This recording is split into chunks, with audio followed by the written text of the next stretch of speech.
Welcome back to Colorado and Company. April is National Child Abuse Prevention Month and National Volunteer Month. CASA plays a really big role in both of these missions. It stands for Court-Appointed Special Advocates, and they step in to help a child whose life at home is pretty tough. With more on the role of CASA in our community and ways you can engage with the organization, we have Jenny Bender, Executive Director of CASA Colorado, and Dax Hammond, an ambassador for Denver CASA. Welcome, you guys. Thank you so much for having us. So first off, Jenny, just give us a little more information about the CASA program. Sure. As you mentioned, CASA stands for Court-Appointed Special Advocates, specially trained volunteers that represent a child's best interest in court.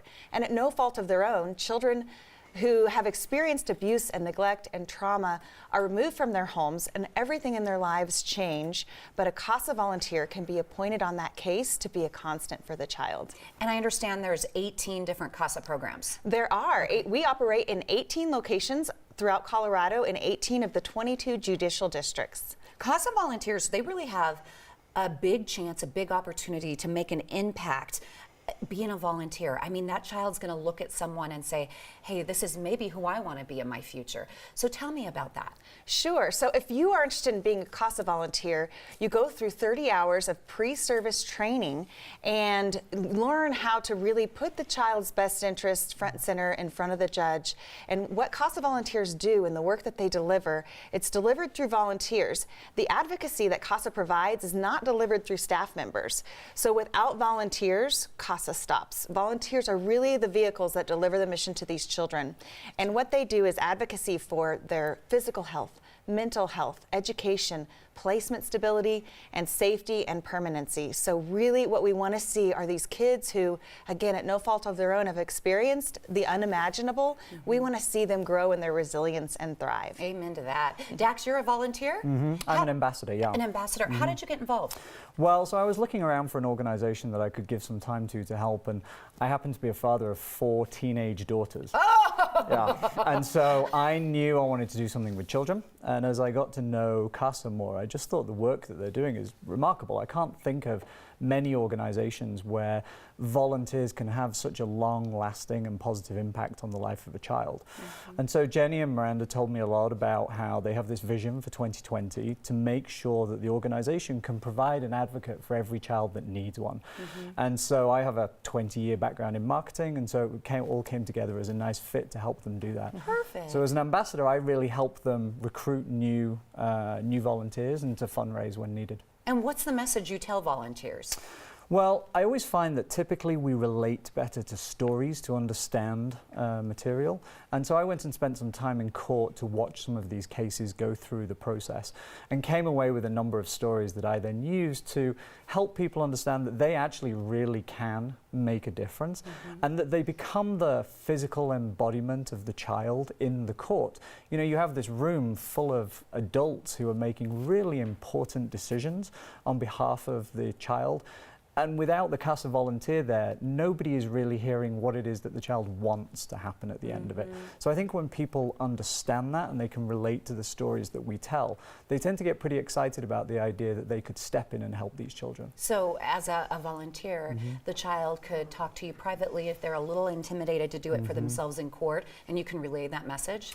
Yeah, so an advocate will spend time with the child a couple of times a month, typically as a minimum, and then we'll get to know them over a period of time, really the length of their case ideally.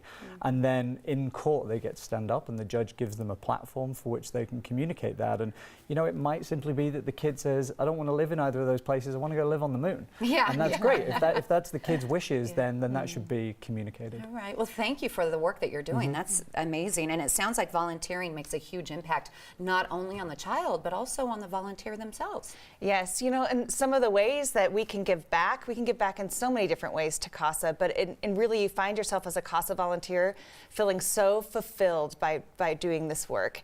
And without volunteers, CASA stops. So we need more volunteers. We're actively recruiting volunteers in the Denver metro area. Get this, we had last year in 2018, we had over 1,200 CASA volunteers, everyday citizens like you and I, that decide they see a need and they want to respond by being a CASA volunteer. They served over 2,500 children. Oh, that's wonderful. Our impact is so huge. huge here in the Denver metro area. We have 5 programs. So to find the program that you would like to volunteer that's in your community, your backyard, you can go to nationalcasa.org and put in your zip code under About Us, and it'll plug you into one of the 5 programs right here in Denver Metro. Perfect. And if they can't become a volunteer, there's another way they can help. They can financially help, or they can attend an event. You have an event coming up in April? We do. Each of the 5 Denver Metro programs have their individual events, so go look those up on the website to the one that is in your area, in your community. But Denver County CASA has an event that's coming up on April 11th, and it's called the Light of Hope. It's a breakfast. It's a 1-hour event, and it's a fundraising breakfast that it'll tug at your heartstrings and it'll tug at your purse strings too. And because we need more volunteers, we also need more funds so that we can sustain our programs throughout Colorado. Every child is not served with a CASA volunteer right now. So can you imagine? If you're a child, you get a CASA volunteer and you don't. So we want every child to benefit from our CASA volunteer. Absolutely. It changes their life. Quickly, where can we get tickets to the event? You can go to denvercasa.org, and they are bringing in a fabulous speaker who was a former foster child who had a CASA volunteer. Her name is Ashley Rhodes Corder, and she wrote a book. She's a well-known speaker. She wrote a book, 3 Little Words. So go to denvercasa.org, and actually tickets are free, but you do need to register. So it's no cost to come. Perfect. Thank you both. Really important information. Again, April is National Child Abuse Prevention Month, and of course National Volunteer Month. You want to go online. You can go to casaforchildren.org, casaforchildren.org for more information. And please consider being a volunteer. If you'd like to find out more about what you can do in the Denver metro area or about the breakfast that's coming up, again, go to casaforchildren.org.